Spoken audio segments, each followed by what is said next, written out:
Module 5, Problem Set 2. What's the nuclide symbol for an isotope of lead that has 125 neutrons and 80 electrons?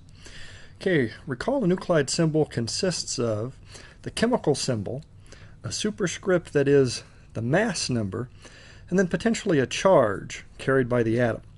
Let's see if we can figure out what the mass number is going to be here. We know that mass number will be the sum of the number of protons plus number of neutrons. Okay, to figure out how many protons are present, we'll consult our periodic table. We are talking about lead, atomic number 82, so there are 82 protons. We were told in the question there were 125 neutrons, which means my mass number here is going to be 207. Okay, the chemical symbol has already been provided for us. Mass number, superscript 207. The fact that there are 80 electrons present means I have a deficiency of electrons. I've created a cation here. And that cation would carry a +2 charge. 2 more protons than I have electrons. Let's try another one. Okay, here we're asked to determine the percent abundances of the 2 naturally occurring isotopes of chlorine. All right, so there's 2 things I'm looking for here. One way to look at it is I have 2 unknowns. I have the percent abundance associated with chlorine 35, percent abundance associated with chlorine 37.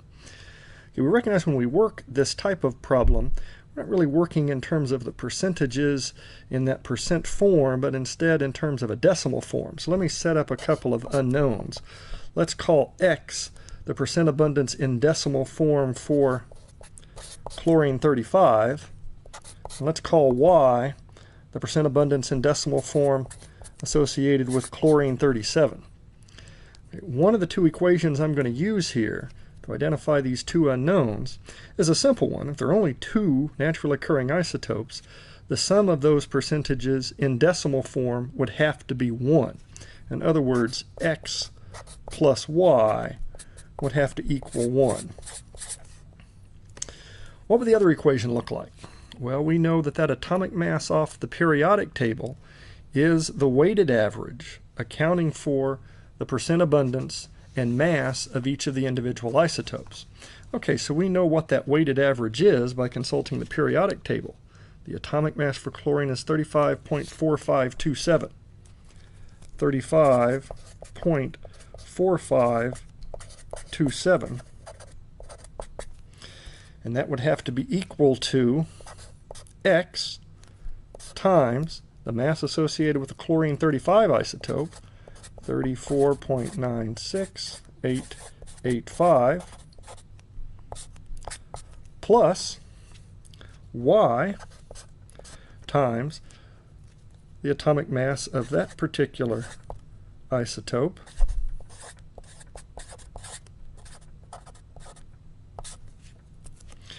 and now I've got 2 equations with 2 unknowns.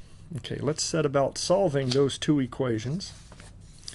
I'm going to take this equation and algebraically rearrange it to isolate Y. Y would be 1 minus X. And I'm going to take and substitute that into the second equation for Y. So 35.4527 would be equal to 34.96885 times X AMU plus 36.96590 times 1 minus X. Okay, let's go ahead and distribute that through those parentheses.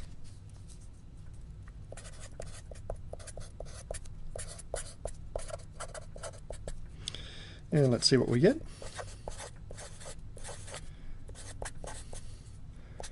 Plus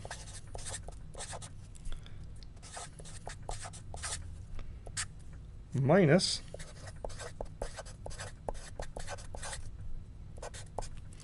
Okay, I'm going to collect terms now. I will take this value, subtract it away from this side. I'll do this bit of arithmetics for my x terms.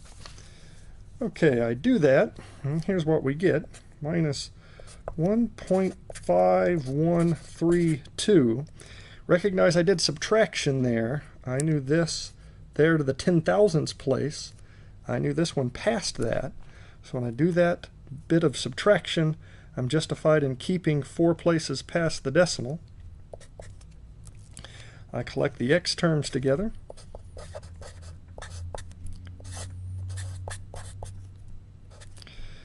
Okay, and now I'm going to do some division to solve for x. This value has 5 significant figures, so I'm justified in keeping 5 significant figures in x. Okay, recall that x represented the abundance of the chlorine-35 isotope in decimal form. That percentage would therefore be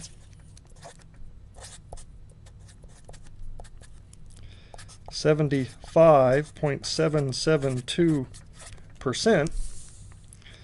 I subtract that value from 100, and I'll get the percentage associated with the chlorine-37 isotope, 24.228%.